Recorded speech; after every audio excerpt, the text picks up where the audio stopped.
So in this video, I'll be discussing about the Python data structure set. So set is one of those four built-in data types, data structures in Python. Sets are basically used to store multiple unique items in a single variable. Understood? Multiple unique items, not the same items. So let's dive into sets. So let's discuss the properties of sets. So coming to the first property, sets are unordered.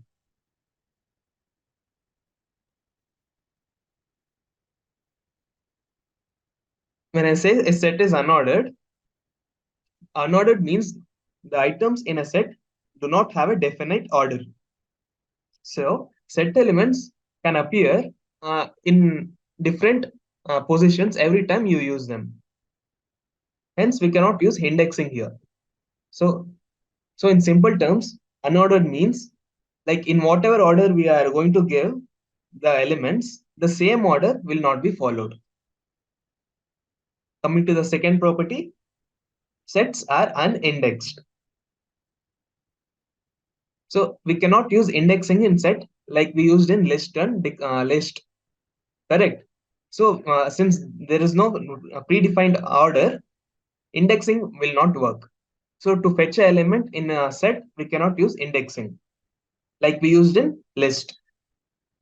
So the third property is the main property of set is that set doesn't allow duplicate elements. So duplicate elements.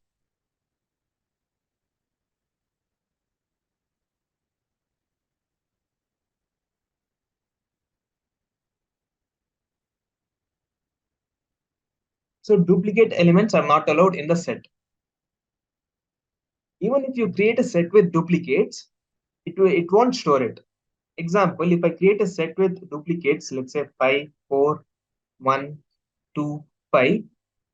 Let's say this is S1. When I call S1, my output would be 5, 4, 1, 2.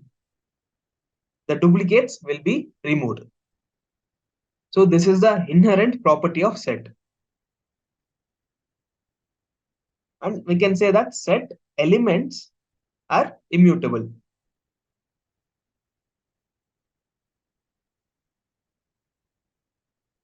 So when I say set elements are immutable, that means the elements in the set cannot be changed. Let's take the above example. I have S1 equal to 5, 4, 1, and 2. So if I want to change the value of 5 to 55, it's not possible because set elements are immutable. But what is the other thing you can do in set? Set itself is mutable. What do I mean by that? Set itself is mutable. This means that we can add or remove elements from the list.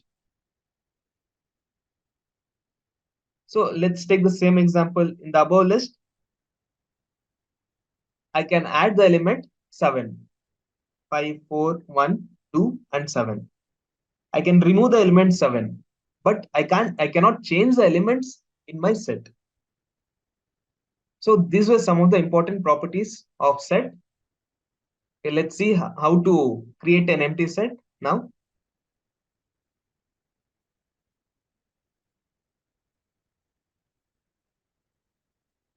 So to create an empty set, you cannot use curly braces. You should always use the function set. Set parenthesis. This will create an empty set with the variable mySet. So when I call this type of mySet, it's saying me this mySet belongs to the class set. So here, see, I'm adding elements to the mySet. I'm adding all integer values. We have some duplicates here. So when I call this mySet, you can see that duplicates elements are removed automatically. That is the inherent property of set. So similarly, this type of mySet, it says that this mySet belongs to set, is a type of class set. Then if I want to count the number of elements in the set, I have the function length function. Similarly, you can have a set of float numbers.